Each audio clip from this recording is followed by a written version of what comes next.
Hi, I'm Monica from CampusTV, and today I'll be interviewing Onyeka. Onyeka is a writer, law lecturer and historian, and today we'll be discussing his field of expertise, African experience in Tudor England. What was your motivation to become a historian? My career, my perspective has been that I'm looking for a career that can actually help society. The teaching of history in a more inclusive way will help society to learn something about itself. And especially this country, that at this point in time has a failure in its understanding of itself. It's become a society in which people don't really have a perspective on history, and yet they feel they do. And they make decisions, political decisions all the time, cultural decisions, social decisions, based upon their perceptions. If you watch the YouTube clips and you start scrolling down, and you begin to see the racist, sexist, misogynistic comments that flow, one after the other, of the most base and vile kind, increasingly becoming more and more vile and base. You can see that there's an absolute need for the teaching of history that helps people to see other people as human beings. It's not just that we consciously have negative views about others, and that those views are in our cerebellum. They're not in our cerebral hemispheres. They're not things that we can consciously say, oh, I don't like that person because of their colour. I don't like that person because of their religion. By having a more well-rounded perspective of history, we're able to see each other as human beings, and we're able to see the links that exist between human beings in a far more connected way. It becomes less false, it becomes more real, because we see how you and I and everyone else on this planet is connected, especially in this country, because in this country the way in which people are taught about this country is that they are taught that it is a history that is predominantly white, male, patriarchal. It is the history of rich, able-bodied, heterosexual males. It is a history of men, predominantly white men, with power. It's about battles, it's about killing people, it's about politics, it's about those types of things, and we're told that that's history, and we're told that's power, but that's not history. That's a certain perspective on history, and those people that don't fit in that are second or third class people. They're others, strangers. What sparked your interest in Black history, and more specifically in African presence in Tudor England? Black history is the missing pages of world history. There'd be no need for it if history was entirely inclusive. Like there'd be no need for women's history if history was entirely inclusive. There'd be no need for the history of disability if history is entirely inclusive. It is not.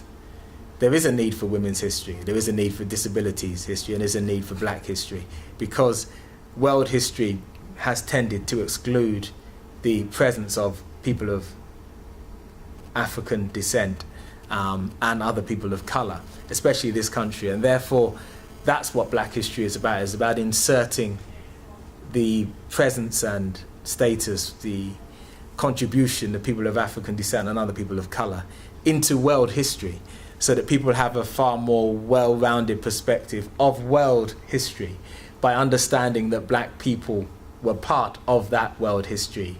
And in British history, it's the same thing, about understanding how Black people, people of African descent, have played a part in the shaping of this country, in your history, in everybody's history, no matter what colour they are.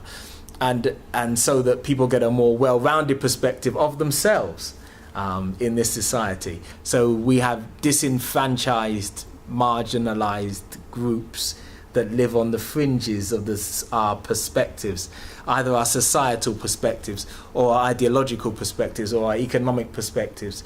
They live on the fringes of our textbooks in the immigrant category, or the migrant category, or the other category, or in the I tolerate you category, but, or in the you're my friend but category, not in the category of these are fully functioning individuals and have been in the course of my history.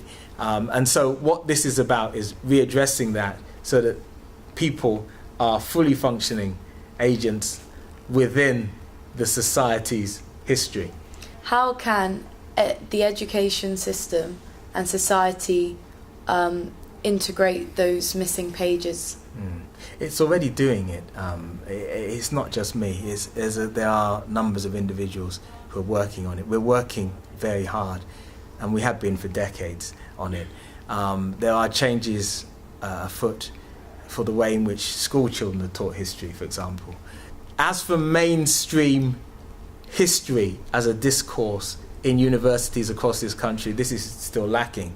There is one bona fide degree, I think it's master's degree in Black British history, one, which is at the Birmingham University, led by a professor called Kyendi Andrews. Just one, which is rather strange, isn't it? Bearing in mind that there's so many other courses in various different things. If you want to do an MA in women's studies or feminist studies or disabilities or gender or sexuality or wherever, there are loads of courses on that. Black studies is just one. So we've still got a long way to go. But we're actually come much further than we once were, because even to come to this institution to do a talk requires the immense amount of work. And it's an ideological shift for it to happen. Often the university wouldn't even entertain such a thing.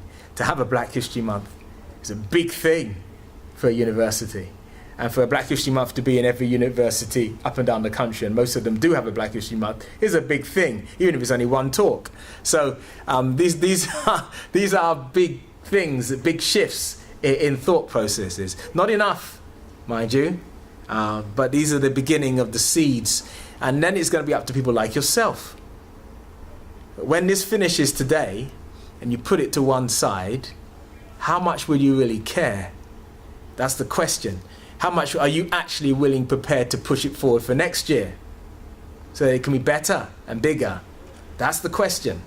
If it's just one or two people doing it without support, it won't grow and it won't move forward. It's going to take mainstream, ordinary people being interested and concerned about it that makes a change. It's just like in the civil rights movement in America. Civil rights movement in America only became strong when white people became interested in it. When white Americans became interested in the civil rights movement, when they began to see black men, women and children being beaten up, and they said, no, we're not standing for this, this is America. And then they started joining the demonstrations and the marches. And the Ku Klux Klan said, well, we can't beat up the black people because we have to beat up the white people too. They said, oh, this is obviously an American problem. It's no longer just a color problem, right?